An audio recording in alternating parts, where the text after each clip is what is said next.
ಸೌಂದರ್ಯ ಲಹರಿಯ 76ನೇ ಶ್ಲೋಕದ ಅರ್ಥವನ್ನ ತಿಳಿಸೋ ಸಮಯ ಆಗಿದೆ. ಜೊತೆಗೆ ಈ ಒಂದು ಶ್ಲೋಕದ ಅಧಿದೇವತೆ ಯಾರು, ಏನೆಲ್ಲ ಕರುಣಿಸ್ತಾಳೆ ಈ ತಾಯಿ ಹೇಳ್ತೀರಾ? ಸೌಂದರ್ಯ ಲಹರಿಯಲ್ಲಿ ಈ ಶ್ಲೋಕ ಬಹಳ ಮುಖ್ಯ ಹೆಣ್ಣುಮಕ್ಕಳಿಗೆ ಅಂತ. ಹೆಣ್ಣುಮಕ್ಕಳಿಗೆಲ್ಲ ಗಂಡಸರಿಗೂ ಬಹಳ ಮುಖ್ಯ. ಎಲ್ಲರಿಗೂ ಕಾಂಚನಂ ಕಾರ್ಯಸಿದ್ಧಿ. ಆ ಕಾಂಚನ ಇಲ್ದರೆ ಕೆಲಸ ಆಗತ್ಯೇ? ಆಗೋದಿಲ್ವೇ? ಜಗತ್ತಿಲ್ಲೇ ಪ್ರತಿಯೊಬ್ಬ ಮನುಷ್ಯನಿಗೂ ಒಂದಲ್ಲ ಒಂದು ರೀತಿಯಲ್ಲಿ ಕಾಂಚನಂ ಕಾರ್ಯಸಿದ್ಧಿ ಅಂದರೆ ಧನಪ್ರಾಪ್ತಿ ಬೇಕೇ ಬೇಕು. ಧನಪ್ರಾಪ್ತಿ ಕೊಡೋಳು ಯಾರು ಅಂತ ಗೊತ್ತಾಗಿರ್ಬೇಕು. ಆದರೂ ಶಂಕರಾಚಾರ್ಯನ ಸ್ವಾಗತಿಸ್ಬಿಡೋಣ. ಆ ದೇವಿ ಯಾರು ಅಂತ ನೋಡೋಣ ಬನ್ನಿ ವೀಕ್ಷಕರೇ.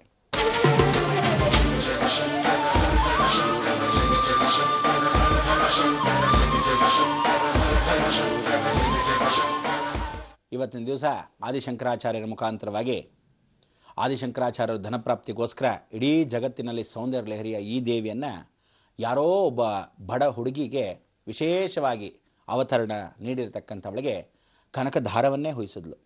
ಹೇಗೆ ಅಂದರೆ, ಒಂದು ಬಡ ಕುಟುಂಬಕ್ಕೆ ಹೋದಾಗ ಪುಟ್ಟ ವಯಸ್ಸಲ್ಲೇ ಮದುವೆ ಆಗೋಗಿರ್ತಕ್ಕಂಥ ಹೆಣ್ಣುಮಗಳಿಗೆ ಅನ್ನದಾನ ಮಾಡೋಕ್ಕೆ ಬಹಳ ಶ್ರೇಷ್ಠವಾಗಿರ್ತಕ್ಕಂಥವಳು. ಎಂದಿಗೂ ದಾಸೋಹ ಮಾಡಬೇಕು ಅಂತ ಇಷ್ಟ.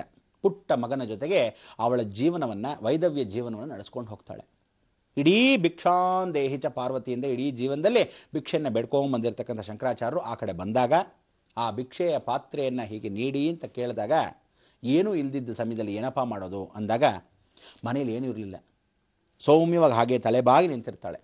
ಏನು ಯೋಚನೆ ಮಾಡಬೇಡ, ಯಾತಕ್ಕೆ ಹಾಗೆ ನಿಂತಿದ್ಯಾ, ನಿಜವನ್ನು ಹೇಳು ಅಂದಾಗ, ನಮ್ಮ ಮನೇಲಿ ಒಂದು ಬಿಡುಗಾಸು ಇಲ್ಲ, ಅಕ್ಕಿ ಕಾಳು ಇಲ್ಲ, ಏನು ಮಾಡೋದು ಅಂತ ಆ ನೆಲ್ಲಿಕಾಯಿ ಇದೆ ತಗೊಂಬ ಅಂತ. ಆಗ ಆ ಪುಟಾಣಿ ನೆಲ್ಲಿಕಾಯಿನ ತಗೊಂಬರ್ತಾಳೆ. ಅದು ಎಲ್ಲಿ ಮಾಸೋಗಿ ಬಾಡು ಹೋಗಿ ಪುಟ್ಟದಾಗ ಹೋಗಿರುತ್ತೆ, ಭಾಳ ದಿವಸದ್ದು. ಆ ನೆಲ್ಲಿಕಾಯಿನ ತಗೊಂಬಂದು ಅದನ್ನೇ ನೀಡು ಸಾಕು ಅಂತ. ಆಗ ಪ್ರಾರ್ಥನೆಯನ್ನು ಮಾಡಿ ಹಾಕಿದಾಗ ಆ ಕನಕದಾರವನ್ನು ಹೇಳ್ತಾರೆ ಶಂಕರಾಚಾರ್ಯರು.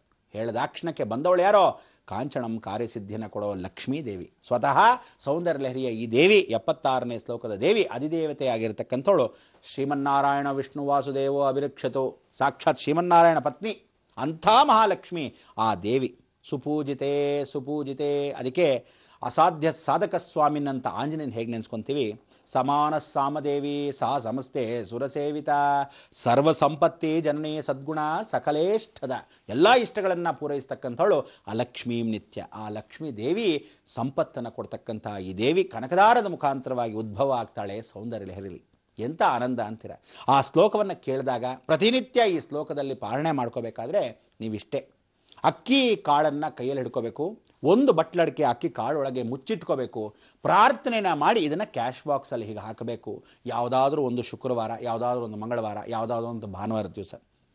ಆಗ ಕನಕಧಾರ ಯಾವತ್ತೂ ಸುರಿಯತ್ತೆ ಅಂತಲ್ಲ, ಏನಿದೆಯೋ ಅದನ್ನು ಉಳಿಸ್ಕೊಂಡು ಹೋಗ್ತಾಳೆ, ಕಾಪಾಡ್ಕೊಂಡು ಹೋಗ್ತಾಳೆ. ಧನಪ್ರಾಪ್ತಿಯನ್ನು ಯಾವತ್ತೂ ಕಾಪಾಡ್ಕೊಳ್ಳೋಕ್ಕೆ ಸೇವಿಂಗ್ಸ್ ಅನ್ನೋದು ಬಹಳ ಕಷ್ಟ ಈ ಕಾಲದಲ್ಲಿ. ಯಾರೂ ಸೇವಿಂಗ್ಸ್ ಮಾಡ್ಕೊಳ್ಳೋದು ಏನು ಮಾಡ್ಬಿಡ್ತಾರೆ, ದುಡ್ಡು ಬಂದಾಗ ಖರ್ಚು ಮಾಡ್ತಾ ಇರ್ತಾರೆ ಹೊರತು ಅದನ್ನು ಯಾವತ್ತಾದರೂ ಸೇವ್ ಮಾಡಿಕೊಂಡಾಗ ನಿಮ್ಮ ಕಷ್ಟ ಕಾಲಕ್ಕೆ ಅದೇ ದುಡ್ಡು ಮತ್ತೆ ವ್ಯಾಮೋಹಿತವಾಗಿರ್ತಕ್ಕಂಥ ಜೀವನ ಲೌಕಿಕವಾಗಿ ಉಪಯೋಗತ್ತೆ. ಅದಕ್ಕೆ ಎಷ್ಟೋ ಜನ ಬೆಳ್ಳಿ ಬಟ್ಲನ್ನ, ಬೆಳ್ಳಿ ತಟ್ಟೆಗಳನ್ನ ಆ ಕಾಲದಲ್ಲಿ ಕೊಡೋರು ಮದುವೆ ಮನೆಗೆ. ಯಾಕೆಂದರೆ ಗಂಡು ಹೆಣ್ಣಿಗೆ ಅಕಸ್ಮಾತ್ ದಾರಿದ್ರ್ಯ ಬಂದರೆ ಇದನ್ನು ಉಪಯೋಗಿಸ್ಕೊಳ್ಳಿ ಮಾರ್ಕೊಂಡು ಅಂತ.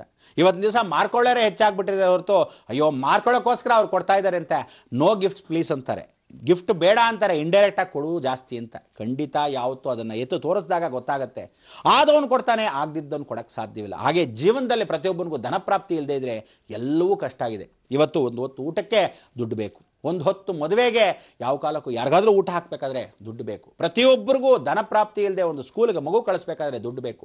ಎಷ್ಟು ಕಷ್ಟ ಆಗಿದೆ ಅಂದರೆ ಕಾಂಚನಂ ಕಾರ್ಯಸಿದ್ಧಿ ಅನ್ನೋದು ಆ ಕಾಲದಿಂದ ಬರೆದಿರ್ತಕ್ಕಂಥ ಶಾಸನ ಈ ಲಕ್ಷ್ಮಿ. ಅಟ್ಲೀಸ್ಟ್ ನಿಮ್ಮ ಮನೆಗೆ, ನಿಮ್ಮ ಕುಟುಂಬಕ್ಕೆ ಜೀವನಾಪರ್ಯಂತ ಧನಪ್ರಾಪ್ತಿ ಯಾವತ್ತೂ ಅಳಿಸಿ ಹೋಗದೆ ಕನಿಷ್ಠ ಪಕ್ಷ ಜೀವನ ನಡೆಸ್ಕೊಂಡು ಹೋಗಲಿ, ಸಾಯೋವರೆಗೂ ಒಂದು ಹೊತ್ತು ಊಟಕ್ಕಿರಲಿ ಅನ್ನೋದೇ ದಾರಿದ್ರ್ಯವಿಲ್ಲದೆ ಇರತಕ್ಕಂಥ ಮಹಾಲಕ್ಷ್ಮಿ. ಅದಾರಿದ್ರಂ ಲಕ್ಷ್ಮೀ ಸ್ವತಃ ಅಂತ ಕರಿತೀವಿ. ದಾರಿದ್ರ್ಯವಿಲ್ಲದೆ ಇರೋರು ಅದಾರಿದ್ರಂ ಕೃತ್ವ. ಅದಕ್ಕೆ ಅವಳನ್ನ ಮಹಾಲಕ್ಷ್ಮಿನ ಈ ಶ್ಲೋಕವನ್ನು ಸ್ವಾಗತಿಸೋಣ ಬನ್ನಿ ವೀಕ್ಷಕರೇ.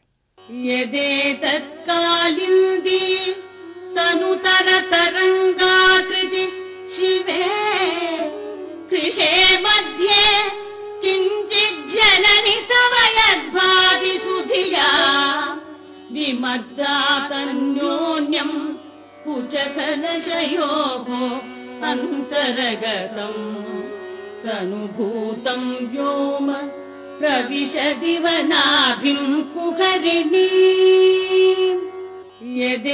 ಯದೇತತ್ಕಾಲಿಂದಿ ತನುತರ ತರಂಗಾಕೃತಿ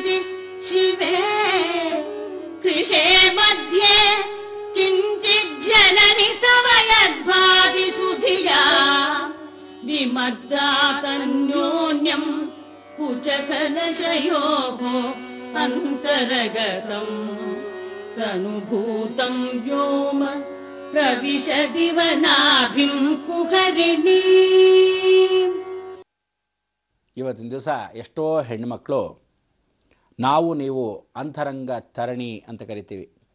ಪ್ರತಿಯೊಬ್ಬ ತರುಣಿಯು ಜೀವನದಲ್ಲಿ ಅಂತರಂಗದಲ್ಲಿ ಪ್ರಾರ್ಥನೆ ಮಾಡ್ಕೋಬೇಕು.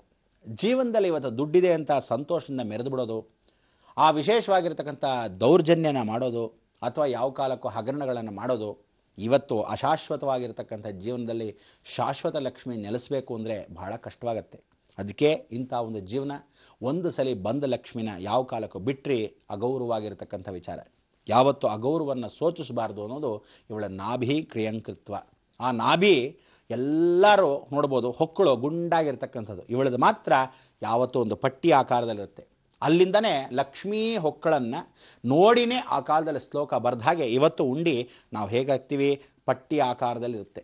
ಅದಕ್ಕೆ ಇಂಥ ಪಟ್ಟಿ ಆಕಾರದಲ್ಲಿರ್ತಕ್ಕಂಥ ಉಂಡಿ ಹೇಗಿದೆಯೋ ಅವಳ ನಾಭಿಯೂ ಹಾಗಿರುತ್ತೆ. ಅದಕ್ಕೆ ಎಲ್ಲ ಒಂದು ಉಂಡಿಯನ್ನು ನೋಡಿ ಎಲ್ಲ ಇಟ್ಟಾಗ ಹೀಗೆ ಉಂಡಿಯನ್ನು ಹಾಕಬೇಕು ಅಂತ. ಅವಳಿಗೆ ಶೇಖರ್ಣ ಪ್ರಿಯ ಅಂತ ಕರೀತಾಳೆ. ಶೇಖರ್ಣ ಪ್ರಿಯ ಅಂದರೆ ಬರೀ ಹೀರ್ಕೊಳ್ತಾ ಇರ್ತಾಳೆ, ಲಕ್ಷ್ಮಿ ಹೀರ್ಕೊಳ್ತಾ ಇರ್ತಾಳಂತೆ.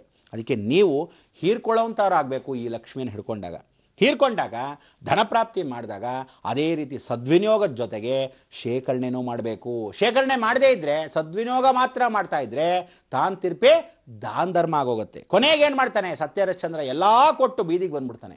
ಸ್ವಲ್ಪನಾದರೂ ಇಟ್ಕೊಂಡೆ, ನನ್ನ ಹೆಂಡತಿ ನನ್ನ ಮಕ್ಕಳು ಅಂತ ಇಟ್ಕೊಂಡಿದ್ರೆ ಇವತ್ತು ಎಷ್ಟು ಮಟ್ಟಕ್ಕೆ ಚೆನ್ನಾಗಿರ್ತಿತ್ತು. ಅದಕ್ಕೆ ಜಗತ್ತೆಲ್ಲ ಯಾವ ಕಥೆಗಳನ್ನ ಹೇಳಿ, ಯಾವ ವಿಶೇಷವಾಗಿ ಉಪಕಥೆಗಳನ್ನ ಹೇಳಿ, ಯಾವ ಒಂದು ರಹಸ್ಯವಾದ ಇರತಕ್ಕಂಥ ರಾಜರ ಕಥೆ ಹೇಳಿ, ಇದೆಲ್ಲ ಯಾರಿಗೆ ಅಂದರೆ ನಿಮ್ಮ ಜೀವನದ ಅರ್ಥವನ್ನು ಆ ಕಥೆಯಲ್ಲಿ ತೋರಿಸ್ತಾ ಹುಷಾರ್ ಹುಷಾರ್ ಹುಷಾರ್. ಲಕ್ಷ್ಮಿ ಬರೋದು ಕಷ್ಟ, ಹೋದರೆ ಇನ್ನಷ್ಟು ಕಷ್ಟ.